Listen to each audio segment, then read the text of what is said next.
मंच पर विराजमान भारतीय जनता पार्टी के सर्वाधिक सफल राष्ट्रीय अध्यक्ष श्री अमित भाई शाह,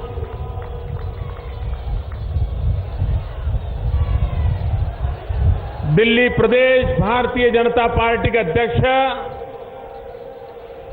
श्रीमान सतीश उपाध्याय जी,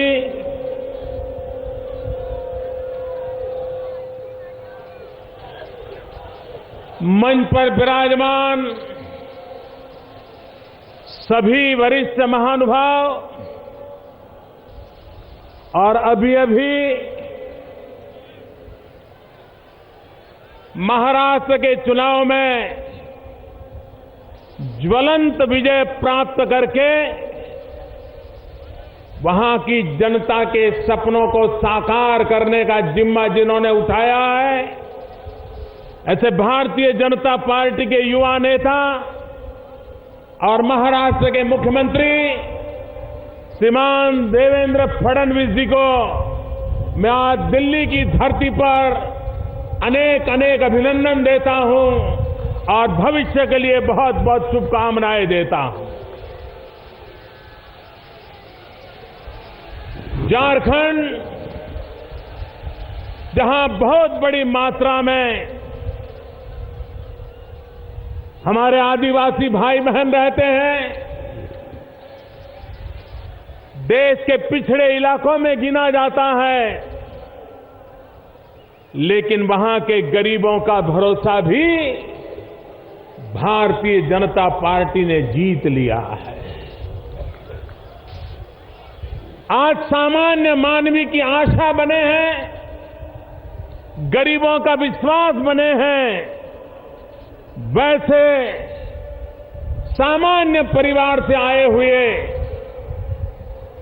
झारखंड प्रदेश के मुख्यमंत्री श्रीमान रघुवर दास जी का भी मैं आज दिल्ली की धरती पर अभिनंदन करता हूं और उनको बहुत बहुत शुभकामनाएं देता हूं। आप ही के पड़ोस में हरियाणा की राजनीति को शुद्ध करने का बीड़ा उठाया।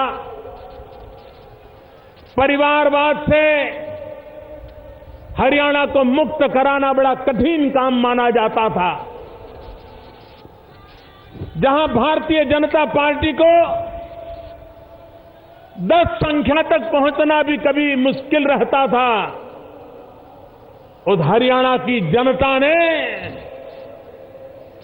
पूरी ताकत के साथ परिवारवाद से मुक्ति दिला करके भारतीय जनता पार्टी को विजय दिलाया और श्रीमान मनोहर जी खट्टर एक सामान्य परिवार से राष्ट्र के लिए समर्पित जीवन जीने वाला भारतीय जनता पार्टी का सिपाही आज हरियाणा की आशा आकांक्षाओं को पूर्ति करने का दिन रात परिश्रम करने वाला मुख्यमंत्री श्रीमान मनोहर जी को मैं हृदय से बहुत बहुत अभिनंदन करता हूं और हरियाणा को शुभकामनाएं देता हूं। यहां जम्मू कश्मीर के भी भाजपा के नेता आए हैं। मंत्रिपरिषद में मेरे साथी डॉक्टर जितेंद्र सिंह यहां बैठे हैं। मैं सारे चुनाव में सबसे ज्यादा अगर किसी को बधाई देना चाहता हूं तो मैं जम्मू कश्मीर की जनता को देना चाहता हूं। इतनी अलगाववादी प्रवृत्तियों के बावजूद भी, भारत विरोधी माहौल बनाने की लखलुट कोशिशों के बावजूद भी सारी दुनिया में हिंदुस्तान को बदनाम करने का कोई मौका न छोड़ने वाले लोगों की भरसक मदद होने के बावजूद भी वहां की जनता ने लोकतंत्र में विश्वास जताया, भारी मतदान किया। कभी विघटनकारियों के कारण जहां 2% मतदान होना मुश्किल होता था, उस राज्य में 65, 70% मतदान होकर के पूरे विश्व को जम्मू कश्मीर की जनता की भारत की लोकतंत्र के प्रति जो आस्था को प्रकट किया है, इसलिए मैं जम्मू कश्मीर की जनता को लाख लाख बधाई देता हूं। और भारतीय जनता पार्टी ने ऐतिहासिक विजय प्राप्त किया है जम्मू कश्मीर में, इसलिए भी मैं जम्मू कश्मीर की जनता का बहुत आभारी हूं। भाइयों बहनों, ये विजय यात्रा क्यों चल पड़ी है? एक के बाद एक भारतीय जनता पार्टी जनता के दिलों में इतना प्यार और विश्वास कैसे बना पाई है? भाइयों बहनों, जो देश का मूड है वही दिल्ली का मूड है। जो देश चाहता है वही दिल्ली चाहता है।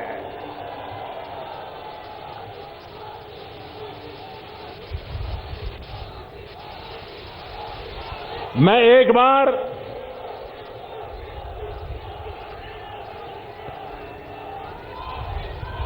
हमारे वेंकैया नायडू जी को सुन रहा था और मैं हैरान था कि हमारी सरकार के अर्बन डेवलपमेंट मिनिस्टर वेंकैया जी को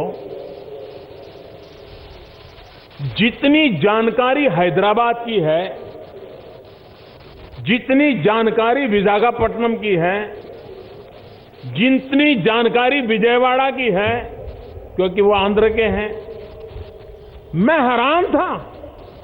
उससे भी ज्यादा जानकारी उनको दिल्ली की हर गली मोहल्ले की है। तो मैंने एक दिन उनको उससे पूछा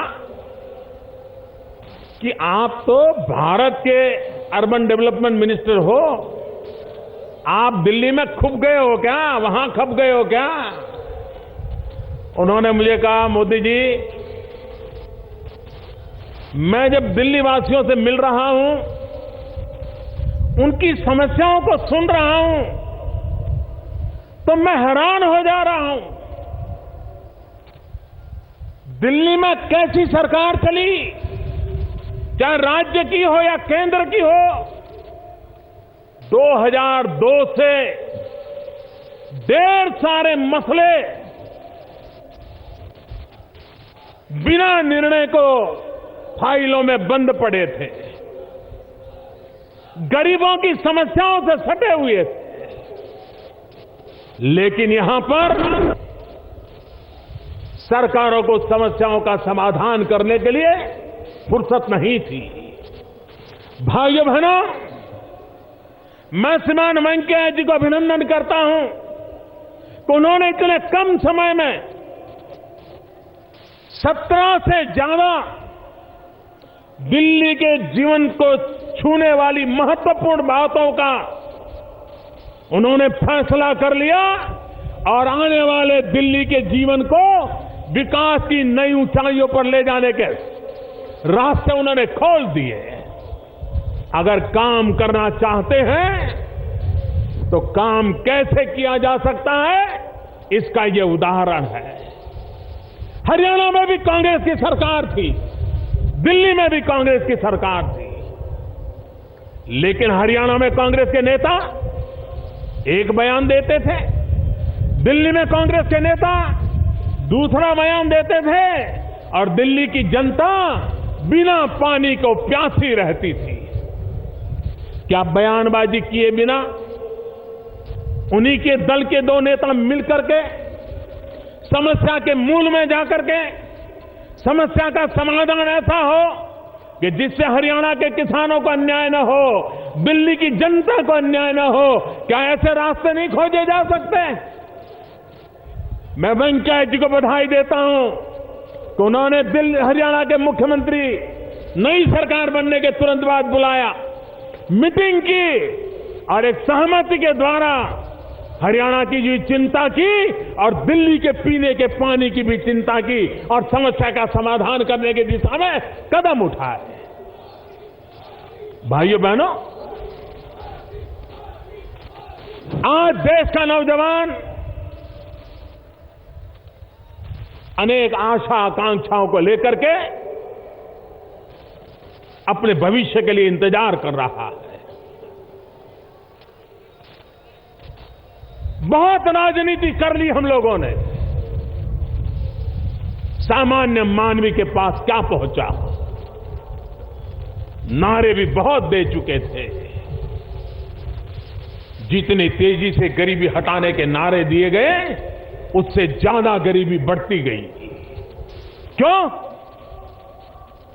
सिर्फ कुर्सी को बचाने के सिवाय या कुर्सी पाने के लिए गलत और झूठे हथकंडे करने के सिवाय देश की राजनीति में कुछ बचा नहीं था। तब जाकर के मेरे भाइयों बहनों, हम एक ऐसी नई राजनीति को लेकर के आए हैं जो जातिवाद से परे है, जो संप्रदायवाद से परे हैं, जो प्रांतवाद से परे हैं, जो सिर्फ और सिर्फ विकासवाद को लेकर के चल पड़ी है और गरीब के विकास के लिए असंकल्पबद्ध होकर के चली है। भाइयों बहनों, और अगर विकास करना है तो सिर्फ घोषणाओं से नहीं होता है, कड़ी मेहनत लगती है। हर चीज की बारीकी में जाकर के कठिनाइयों को दूर करना पड़ता है और तब जाकर के समस्याओं का समाधान होता है। भाइयों, आप देखिए, हमने एक योजना ली हाथ में, प्रधानमंत्री जन धन योजना। जब हिंदुस्तान में कांग्रेस पार्टी की सल्तनत थी, 40 साल पहले बैंकों का राष्ट्रीयकरण किया गया था। और जब बैंकों का राष्ट्रीयकरण किया गया तो ये कहा गया था कि बैंक अमीरों के कब्जे में है, सिर्फ अमीरों के लिए काम करती हैं, इन बैंकों का लाभ गरीबों को नहीं मिल रहा है और इसलिए उसका सरकारीकरण करना जरूरी है, तब जाकर के गरीबों को लाभ मिलेगा। लेकिन भाइयों बहनों, मुझे आज दुख के साथ कहना पड़ता है कि बैंकों को सरकारी कब्जे में लेकर के उसको भ्रष्टाचार का अड्डा बना दिया गया, लेकिन बैंकों को गरीबों के लिए दरवाजे नहीं खोले गए। आपने कभी, मैं जरा दिल्ली वासियों से पूछना चाहता हूं, कांग्रेस के राज में आपने कभी किसी गरीब को बैंक में देखा था? जरा पूरी ताकत से जवाब दो। किसी गरीब को बैंक में देखा था? किसी गरीब का बैंक में खाता खुलता था? कोई गरीब बैंक में जाने के लिए हिम्मत भी कर सकता था?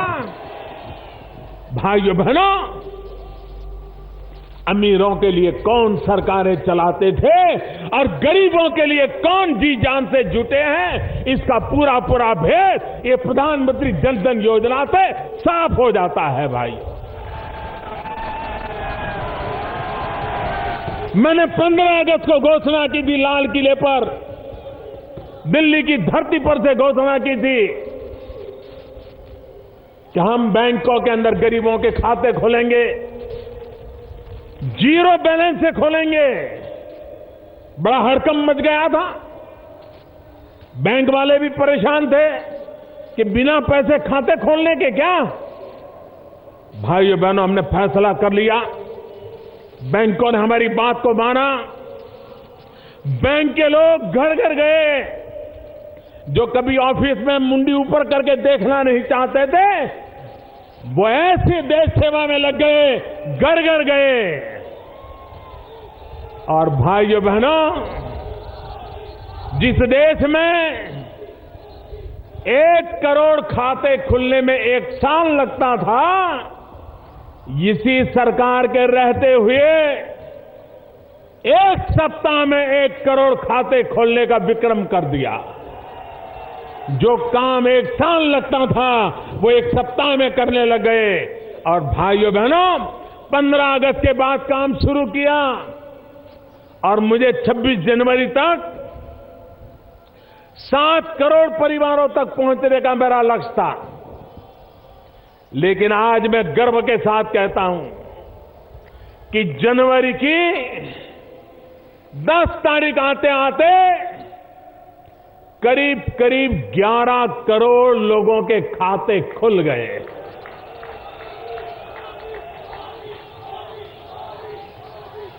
और भाइयों बहनों, हमारे देश के गरीबों की अमीरी देखिए। गरीब दिल का कितना अमीर होता है।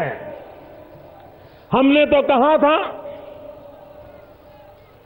कि 0 बैलेंस से बैंक अकाउंट खुलेगा,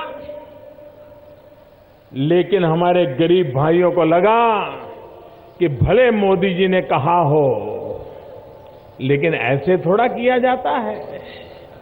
गरीब है तो क्या हुआ, थोड़ी कठिनाई झेल लेंगे, लेकिन 0 बैलेंस से खाता नहीं खोलेंगे। किसी ने 5 रुपया जमा करवाया, किसी ने 100 रुपया जमा करवाया, किसी ने 200 रुपया जमा करवाया। भाइयों बहनों, 0 बैलेंस का निर्णय होने के बाद भी ये गरीब लोगों ने जो खाते खुलवाए हैं, 8,500 करोड़ रुपया इन्होंने बैंकों में जमा करवाए हैं। भाई, कोई कल्पना कर सकते हैं कि दिल्ली जो देश की राजधानी है, सारे राजनीतिक दलों के दफ्तर यहां है। दिल्ली में कांग्रेस की सरकार इतना सालों बैठी, भारत सरकार कांग्रेस के कब्जे में रही। दिल्ली जैसे प्रदेश में लाखों की तादाद में गरीबों के बैंक अकाउंट नहीं थे। मेरे भाइयों बहनों, बैंक अकाउंट नहीं थे। मैंने अभी पूछा कि दिल्ली में कितने बैंक अकाउंट खुले। मैं जानकर के हैरान हूं भाइयों बहनों, करीब करीब 19,50,000 गरीबों के बैंक के खाते खोलने का काम दिल्ली अकेले में हुआ है। इसका मतलब यह हुआ कि दिल्ली में इनके नाक के नीचे जो गरीबों के नाम पर वोट मांगते थे, उन्होंने भी गरीबों की परवाह नहीं की थी। करीब करीब 20 लाख परिवार बैंकिंग सेवा से वंचित रखे गए थे। वो काम हमने पूरा कर दिया। और भाइयों बहनों, सिर्फ खाते खोले हैं ऐसा नहीं है। जो गरीब के जीवन में सबसे बड़ा महत्वपूर्ण काम हुआ है, वो ये काम हुआ है, बैंक में खाता खोलने वाले गरीब को 1 लाख रुपया का अकस्मात का बीमा दे दिया गया है। और बीमे की पॉलिसी का पैसा भारत सरकार चुकता कर रही है, दे रही है। भाइयों बहनों, आज गरीब परिवार में कोई अकस्मात हो गया और अगर उसने बैंक का खाता खुल गया है, तो उसको 1 लाख रुपया मिलने की गारंटी आते ही सरकार ने पूरी कर दी है। भाइयों, मुझे बताइए, ये गरीबों की भलाई का काम है कि नहीं है? भाइयों, ये गरीब को विश्वास देगा कि नहीं देगा? ये रिक्शा वाले को विश्वास देगा कि नहीं देगा? ये झुग्गी झोपड़ी में रहने वाले को विश्वास देगा कि नहीं देगा? फुटपाथ पर सब्जी बेचने वालों को विश्वास देगा कि नहीं देगा?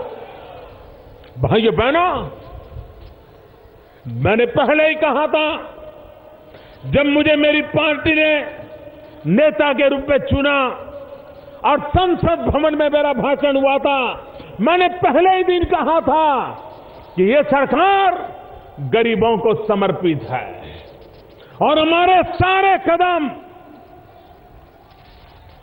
गरीबों में वो चेतना पैदा करने के हैं, वो ताकत अर्जित करने के हैं, ताकि मेरा गरीब भाई भी गरीबी के खिलाफ लड़ाई लड़ने के लिए तैयार हो जाए और सरकार और नागरिक मिलकर के गरीबी से मुक्ति दिलाने का काम करें। भाइयों बहनों, लोग नारे तो बहुत देते हैं और आज से 30-40 साल पहले दुनिया में एक राजनीति चला करती थी। आज से 30-40 साल पहले दुनिया में एक राजनीति का दौर चलता था। वो दौर हिंदुस्तान में भी चलता था और वो दौर ऐसा था कि 2-4 अमीरों को गाली देते रहो और कुछ नहीं करना। 2-4 अमीरों को गाली दे दो, गरीबों को भड़काते रहो और अपना राजनीतिक उल्लू सीधा करते रहो। अब वक्त बदल चुका है। अब गरीब 2-4 अमीरों को गाली देकर के खुश होने वाला नहीं है। वो तो हिसाब चाहता है कि भाई मेरे लिए क्या किया और मेरे लिए क्या करोगे, इसका हिसाब दो। भाइयों बहनों, बिजली सस्ती मिले, पहले बिजली मिले तो, अगर बिजली नहीं है तो बिजली का बिल आने वाला ही कहां है। हमने 2 दिशाओं में काम उठाया है। हम जिस प्रकार से बिजली के काम को उठाया है, हम दिल्ली में से ये जनरेटर की आवाज बंद कर देंगे। भाइयों बहनों, दिल्ली को जनरेटर से मुक्ति दिला देंगे और दिल्ली को जनरेटर से मुक्ति मिलेगी तो ये जहरीली हवा से भी मुक्ति मिलेगी। इतना ही नहीं, 24 घंटे बिजली देने का मेरा वादा है भाइयों बहनों, 24 घंटे बिजली। और ये संभव है, ये संभव है। और दूसरा, जिस टेक्नोलॉजी को लेकर के हम लगे हैं, अभी हमारे पीयूष जी ने आपको विस्तार से बताया होगा, अगर आपके घर में 2 बल्ब है, 2 बल्ब, मैं बड़ों लोगों की बात नहीं करता हूं, गरीब के घर में 2 बल्ब हो और अगर जो सरकार बल्ब देने वाली हो लगा दोगे तो साल का 300 रुपया बिजली का बिल वैसे ही कम हो जाने वाला। भाइयों बहनों, झूठे वादे करके, भड़काऊ भाषण करके गरीब के भले नहीं होते, उसके लिए ठोस योजनाएं होती है। बिजली के अंदर हिंदुस्तान में पहली बार हम एक क्रांतिकारी कदम उठाने वाले हैं। अब तक हिंदुस्तान में इस प्रकार के कोई सोच, कोई कल्पना नहीं कर सकता है। आज अगर आपको मोबाइल फोन और कोई सिम कार्ड लेना है और आपको लगता है कि भाई फलानी कंपनी का सिम कार्ड लेते हैं लेकिन उनका टेलीफोन तो महंगा पड़ता है, बिल ज्यादा आता है, तो आप दूसरी कंपनी का टेलीफोन ले सकते हो कि नहीं ले सकते हो? जरा बताइए, ले सकते हो कि नहीं ले सकते हो? आसानी से ले सकते हो ना? और बाजार में पता चले कि भाई ये तो और महंगा है, अभी कोई सस्ता आया है, तो तीसरा भी बदल सकते हो कि नहीं बदल सकते हो? आराम से बदल सकते हो ना? भाइयों बहनों, जैसे मोबाइल फोन में आप आराम से अपना सर्विस प्रोवाइडर चुन सकते हो, सस्ते से सस्ता फोन का चार्ज करने वाला फोन का कनेक्शन ले सकते हो, उसी प्रकार से दिल्ली में हम ये योजना करने वाले हैं कि अगर मान लीजिए 10 कंपनियां यहां बिजली बेच रही हैं और अगर आप चाहते हो कि हमें इससे बिजली नहीं लेनी है, वो सस्ती देता है, हम उससे लेनी है, तो आप ले सकते हैं, व्यवस्था हम करने वाले। एक मोबाइल फैसिलिटी हिंदुस्तान में सबसे पहले ये दिल्ली को लाभ मिलने वाला है, और उसके कारण जो बिजली बेचने वाले हैं उनके बीच स्पर्धा होने वाली है। किसी जमाने में मोबाइल टेलीफोन महंगा था, लेकिन जब स्पर्धा आ गई तो कोई कहता मैं 5 में बेचूंगा, तो दूसरा कहने लगा मैं 4 में बेचूंगा। कोई कहता था मैं 4 में बेचूंगा, तो और आ गए मैं 3 में बेचूंगा। बिजली का भी मैं ऐसा ही करके रखूंगा। भाइयों बहनों, हर समस्या के समाधान होते हैं, सिर्फ इरादे नेक होने चाहिए, और इरादे नेक होते हैं तो भाइयों बहनों समस्या के समाधान भी होते हैं। और इसलिए भाइयों बहनों, मैं आज दिल्ली वासियों से अनुरोध करने आया हूं, सबसे पहले दिल्ली को समस्याओं का समाधान चाहिए। भाइयों बहनों, मुझे बताइए, हमारे देश में भ्रष्टाचार ने देश को बर्बाद किया है कि नहीं किया है? मुझे बताइए, भ्रष्टाचार ने देश को बर्बाद किया है कि नहीं किया है? भ्रष्टाचार जाना चाहिए कि नहीं जाना चाहिए? सबसे पहले ऊपर से जाना चाहिए कि नहीं जाना चाहिए? सबसे पहले जहां प्रधानमंत्री बैठा है वहां से जाना चाहिए कि नहीं जाना चाहिए? सफाई वहां से शुरू होनी चाहिए कि नहीं होनी चाहिए? मुझे बताइए भाइयों बहनों, मैं दिल्ली में रह रहा हूं आपके बीच में 7 महीने हो गए, कोई शिकायत आई है? कोई शिकायत आई है? हमारे विरोधियों ने भी कोई आरोप लगाया है? किसी ने मेरी इस विषय में मेरे पर कोई आरोप लगाया है? भाइयों बहनों, मैंने शुरुआत कर दी है। भ्रष्टाचार से मुक्ति का अभियान मैं जहां बैठता हूं वहीं से शुरू किया है, और धीरे धीरे ये गली मोहल्ले तक लाने वाला हूं। आपको रोजमर्रा की जिंदगी में जो लोग परेशान करते हैं, कोई 5 रुपया मांग लेते हैं, कोई 10 रुपया मांग लेते हैं, कोई ऑटो रिक्शा वाले से लूट लेते हैं, चलता है ना? मुझ पे भरोसा कीजिए, मैंने ऊपर से शुरू किया है, नीचे भी करके रहूंगा। ये सफाई मैं करके रहूंगा भाइयों बहनों, इसलिए मैं आपसे वादा करने आया। भाइयों बहनों, मेरा एक सपना है,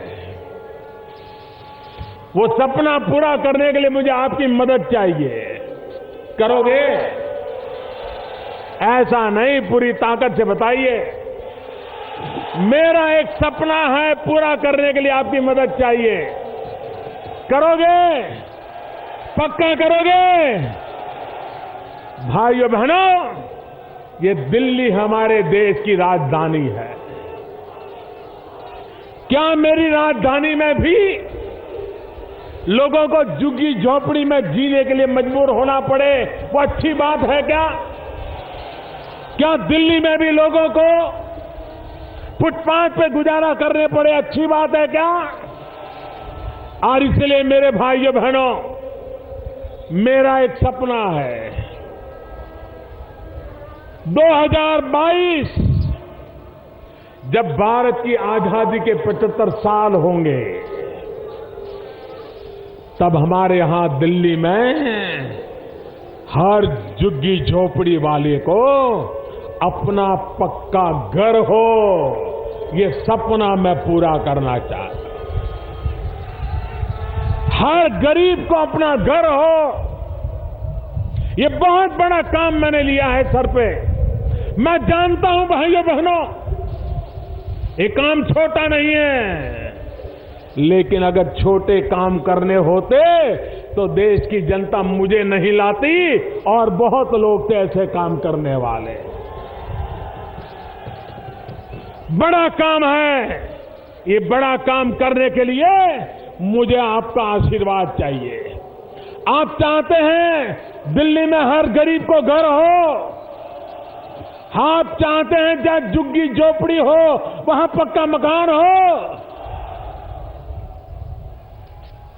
तो फिर आप मुझे मदद कीजिए, मेरा साथ दीजिए, इस चुनाव में हमारा सहयोग दीजिए। ये सपना, आपका सपना मेरा सपना बनेगा और 2022 तक उस सपना को हम पूरा कर देंगे भाई।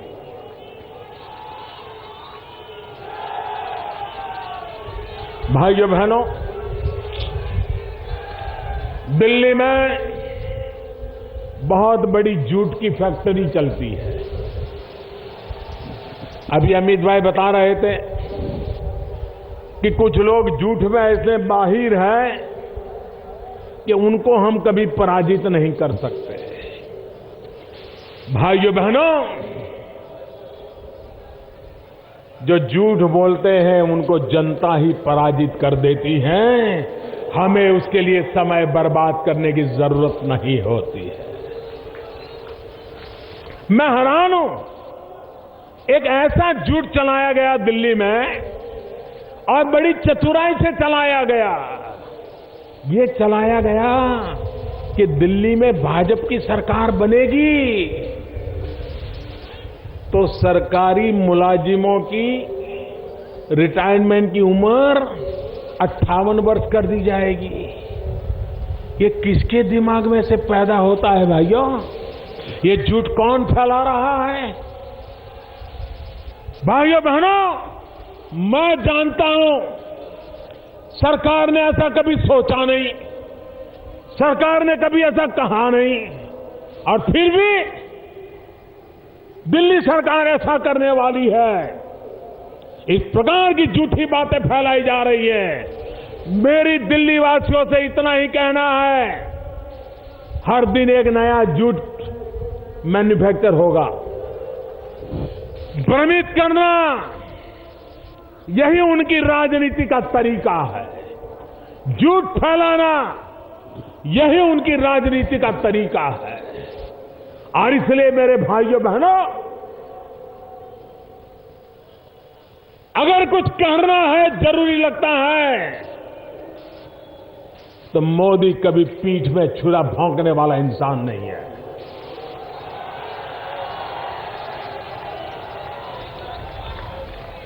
और ये सारा झूठ है, सरासर झूठ है, और आगे भी ऐसे झूठ फैलाए जाए, भरोसा मत करना मेरे भाइयों बहनों, कभी भरोसा मत करना। और इसलिए मैं आज दिल्ली वासियों से आग्रह करने आया हूं कि आप दिल्ली में स्थिर सरकार चुनिए, पूर्ण बहुमत वाली सरकार चुनिए। आप मुझे बताइए, दिल्ली का 1 साल बर्बाद हुआ कि नहीं हुआ? 1 साल तबाह हो गया कि नहीं हो गया? ये दिल्ली को जिन्होंने 1 साल बर्बाद किया, उनको सजा करोगे कि नहीं करोगे? जिन्होंने आपके भविष्य को 1 साल पीछे छोड़ दिया, उनको सजा करोगे कि नहीं करोगे? यही लोग हैं जिन्होंने दिल्ली को अस्थिर कर दिया है। जिन्होंने दिल्ली को अस्थिर किया, उनको कभी भी वो पनपने मत देना भाइयों बहनों। और कुछ लोगों की कुछ काम में मास्टरी होती है, जिसकी जिसमें मास्टरी हो वो ही काम उनको देना चाहिए। मुझे बताइए, जिसको गाड़ी चलाना आता है उसको खाना पकाना दे सकते हैं क्या? दे सकते हैं क्या? गाड़ी चलाने वाले को गाड़ी का काम दिया तो अच्छा करेगा ना।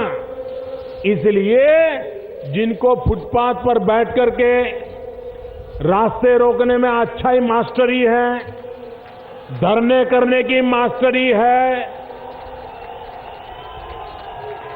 आए दिन आंदोलन करने की मास्टरी है, उनको वो काम दीजिए। हमारी मास्टरी अच्छी सरकार चलाने में है, हमें वो काम दीजिए। और इसलिए भाइयों बहनों, सही व्यक्ति को सही काम देना, ये दिल्ली के लोगों की बुद्धि तेज है और अच्छा काम करेगी, ऐसा मुझे विश्वास है। भाइयों बहनों, आप मुझे बताइए, आपने कभी ऐसे राजनेता देखे हैं जो खुद कहें कि हां मैं एनार्किस्ट हूं,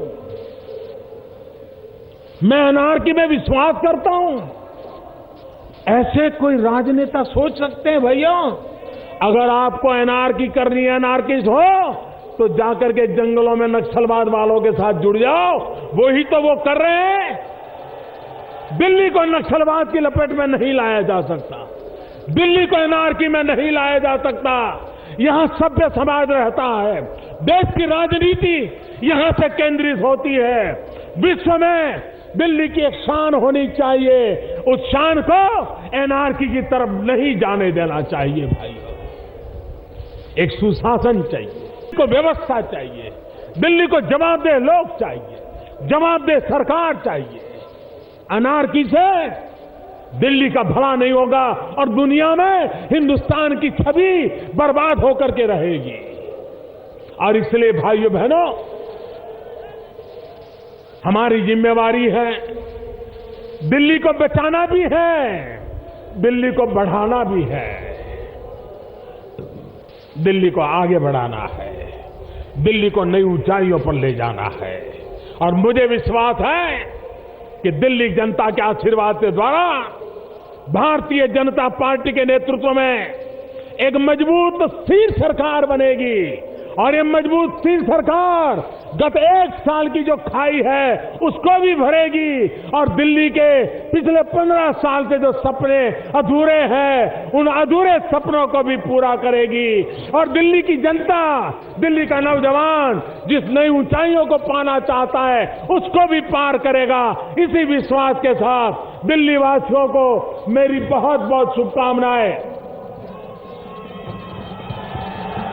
4 दिन के बाद मकर संक्रांति का पर्व आ रहा है, लोहड़ी का पर्व आ रहा है। मेरी आप सबको मकर संक्रांति की बहुत बहुत शुभकामनाएं, बहुत बहुत धन्यवाद।